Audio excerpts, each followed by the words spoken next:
नमो नमः। प्यारे बच्चों, आज हम 12वीं कक्षा के संस्कृत विषय के अंतर्गत 10वें प्रश्न को समझने का प्रयास करेंगे। खंडघा पठितांश अवबोधनम। प्रश्न संख्या 10।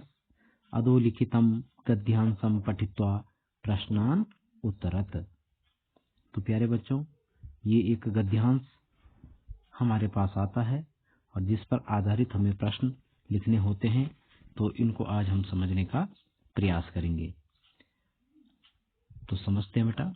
संवृते किंचिद अंधकारे भुसुंडिम स्कंदे निधाय निपुणम निरीक्षमाणः आगतः प्रत्यागतः च विधानः प्रतापदुर्गद्वारिकाः कस्यापि पादक्षेप ध्वनि नियमाश्रोषिता ततः स्त्रीभूयः पुरतः पश्यान् सत्यापि दीपप्रकाशे कमप्यानोलोकयान् गम्भीरस्वरेणैव आवादित् कः को अत्र भो कः को अत्र भो इति।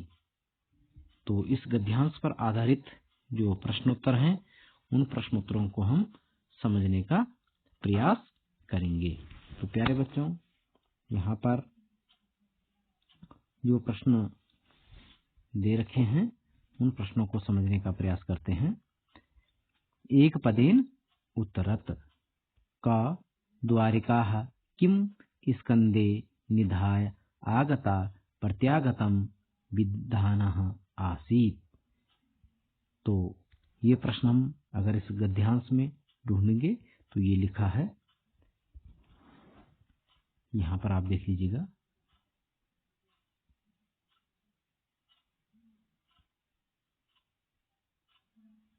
ये देख लीजिएगा।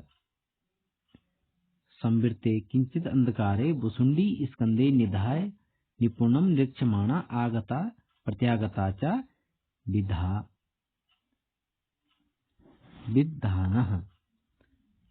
तो यहाँ पर क्या आएगा? भुसुंडीम का पादक्षेप ध्वनिम वासरितः। तो यहाँ पर इसके उत्तर में हम लिखेंगे द्वारिकाः। प्रश्न संख्या 2। पूर्ण वाक्येन उत्तरत। यहाँ पर हमें पूरे वाक्य में उत्तर देना होता है।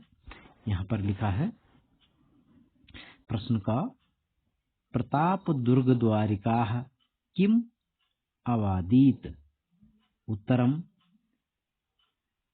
प्रताप दुर्ग द्वारिकाः आसीत् अवादीत कः को अत्र भो कः को अत्र यो इति। तो ये एक प्रश्न, यहाँ पर तीसरा प्रश्न आता है।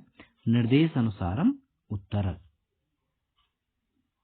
का निधाय इति पदस्य प्रकृति प्रत्यय निर्देशम कुरुत। तो यहाँ पर जो निधाय शब्द है, इस शब्द में प्रत्यय बतानी है। तो इस शब्द में प्रत्यय है बेटा ल्यप प्रत्यय। प्रश्न 3 का ख। अवादीत इति क्रियापदम कस्मिन् लकारे भवति। तो यहाँ पर उत्तर में हम लिखेंगे लंग लकारे। ग अश्रोषिता इति क्रियापदस्य कर्तृपदम किम। तो यहाँ पर अश्रोषिता का जो कर्तृपद है वो है दुर्गद्वारिकाः। तो इस प्रकार से हम इन प्रश्नों के उत्तर इस गद्यांश पर जो आधारित है उसको हम हल कर सकते हैं और हल करके इस प्रश्न को हम सही कर सकते हैं। धन्यवाद।